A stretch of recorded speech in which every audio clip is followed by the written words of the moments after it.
Bonjour à tous, il a commencé sa carrière chez L'Oréal et il a fondé et il continue de diriger le premier des opérateurs virtuels mobiles, Virgin Mobile.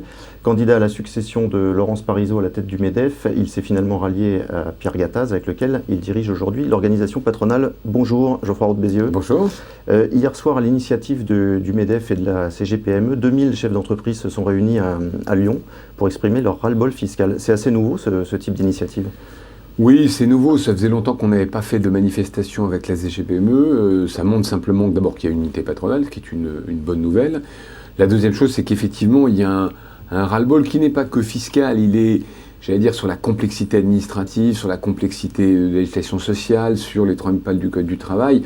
Il a monté dans les 30 dernières années. Il faut bien dire que la situation dans laquelle on est aujourd'hui, c'est le produit de couches successives d'impôts et de codes. Et avec la situation du pays, avec le taux de chômage, on a voulu exprimer effectivement une forme de ras-le-bol. Et ce genre d'événement, de manifestation, c'est aussi une forme de... C'est prévu pour canaliser aussi cette colère? Parce que la colère, on l'a bien senti au moment de l'université du MEDEF. Est-ce que vous craignez que ça déborde? Non, je crois que vous savez, les patrons, ça ne manifeste pas dans la rue. J'allais dire, on est là d'abord, on est responsable, on est là pour travailler, pour créer de l'emploi, pour créer de la richesse. Simplement, effectivement, il y a un certain nombre de patrons, souvent des patrons de petites entreprises, qui sont exaspérés.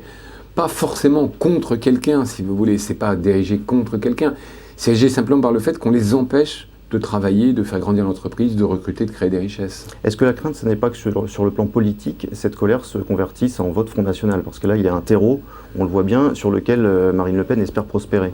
Il y a un risque, effectivement, notamment chez ce qu'on appelle à tort les petits patrons, mais en tout cas les patrons de petites PME, entreprises, de TPE, de commerce, d'entreprises individuelles, qui ont du mal à comprendre pourquoi on les empêche de finalement faire prospérer leur entreprise. Et vous le sentez, vous, au quotidien, dans vos contacts avec les chefs d'entreprise? Oui, on l'a beaucoup senti dans la campagne. Vous savez, c'est un des avantages de sortir d'une campagne, c'est que on a rencontré, je ne vais pas compter, mais enfin plusieurs centaines de chefs d'entreprise de toute taille. Et ce qui était très frappant, c'est cette idée qu'ils étaient arrivés au bout. Encore une fois, au bout d'une accumulation.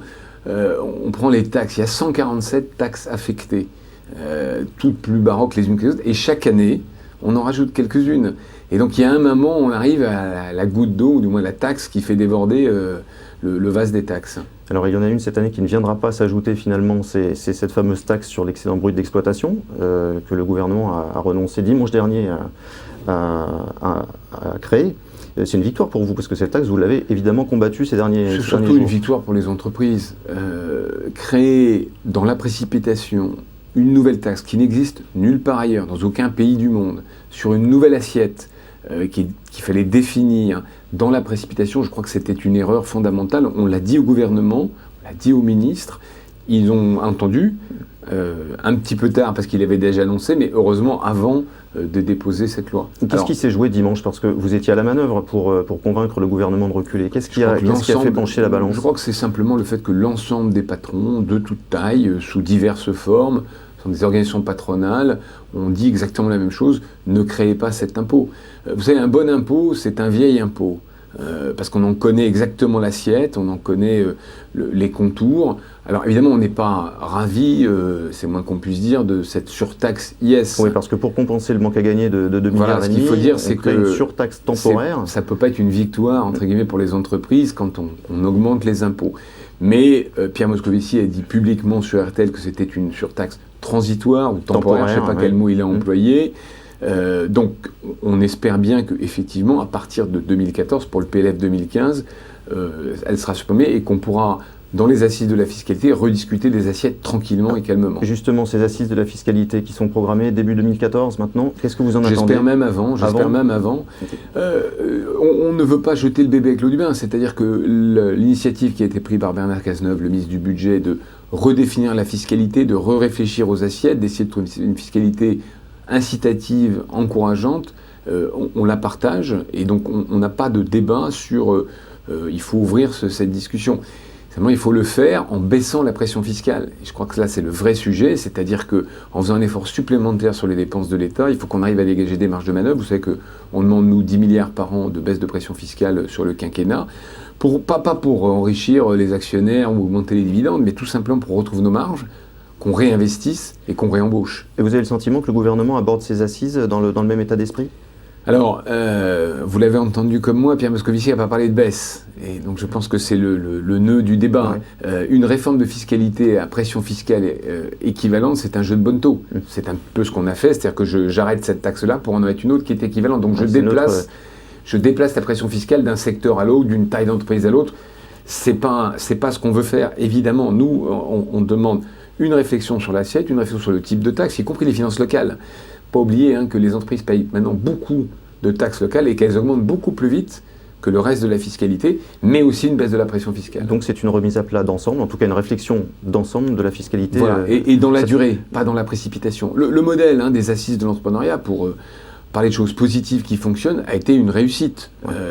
Puisqu'il y a eu ce mouvement des pigeons, vous vous souvenez, et puis on a passé 6 mois à se concerter avec les organisations patronales, avec le gouvernement, avec les députés. On est arrivé à un texte qui nous semble être équilibré. Ça a débouché sur du concret. Voilà, ouais. et qui est dans le PLF de cette année.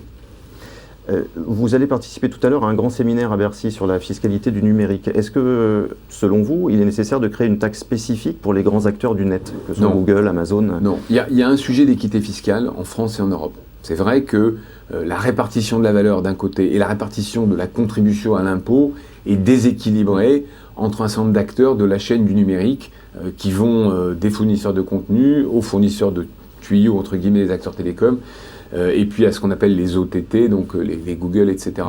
Mais la réponse ne peut pas être une taxe de plus, pour être cohérent avec ce que j'ai dit il y a 2 minutes, surtout une taxe franco-française qui n'aurait aucun sens. Par contre, il faut que l'ensemble de la charge fiscale au sens large, c'est-à-dire l'IS, etc., soit bien partagé par tous les acteurs. Et c'est vrai qu'on peut trouver choquant de temps en temps qu'un certain nombre d'acteurs, pour des raisons X ou Y d'optimisation, échappent à l'impôt, pas seulement en France, mais au niveau européen. Donc, et de toute façon, c'est au niveau européen que ça doit se traiter. Oui, et qu'est-ce qu'on peut imaginer alors comme mesure concrète pour accroître la contribution de ces acteurs-là? Écoutez, c'est pas au MEDEF, c'est pas à moi de définir le détail des mesures fiscales qu'il faut prendre. Mais je pense qu'au niveau européen, il y a un certain nombre de réflexions qui sont en cours pour redéfinir ce qui doit être taxable et ce qui ne doit pas l'être. Parlons rapidement de votre business, les télécoms. Le secteur des télécoms est en effervescence aujourd'hui avec l'arrivée de la 4G. Est-ce que c'est un enjeu également pour un opérateur low cost comme Virgin Mobile? Oui, bien sûr. Nous, on a signé il y a maintenant une quinzaine de jours un accord de roaming, le premier accord de roaming avec Bouygues Télécom. Pourquoi Bouygues Télécom? Parce que a priori, ils ont la meilleure couverture pendant au moins 12 à 18 mois en 4G. Donc, accord de roaming, juste pour préciser, ça vous permet d'utiliser les infrastructures de Bouygues Télécom. Voilà, c'est un peu ce que fait nos concurrents célèbres avec Orange, puisque nous, on a un cœur de réseau, mais on n'a pas d'antenne. Donc, on a un accord de roaming en 3G avec SFR et Orange, et un accord de roaming tout nouveau, qui n'est pas encore physiquement en place, mais qui est signé sur le plan contractuel, avec Bouygues Télécom, avec une idée de lancer au début de l'année prochaine. Donc c'est très important pour nous, c'est une manière de redonner de la valeur au marché, de multiplier les usages, donc oui, c'est clé. Et ça n'est pas contradictoire avec un modèle low cost, parce que la 4G, par définition, ça contribue à renchérir la facture pour l'utilisateur. Non, parce que, oui, alors, par définition, c'est ce qu'espèrent tous les opérateurs, et ça ne marchera que si le service rendu, essentiellement l'accès à Internet sur mobile, est suffisamment différencié de ce qu'on fait en 3G, notamment en termes de vitesse, de débit, si les services rendus justifient un prix supérieur. On ne va pas juste augmenter les prix parce que ça s'appelle 4G, sinon on sait très bien que ça ne marchera pas. Mais oui, on a des clients, nous, qui sont très consommateurs, des clients très jeunes, donc très consommateurs de données, d'Internet, et donc il y a une grosse appétence pour la 4G. Merci beaucoup, Geoffroy Roux de Bézieux, à bientôt. Merci.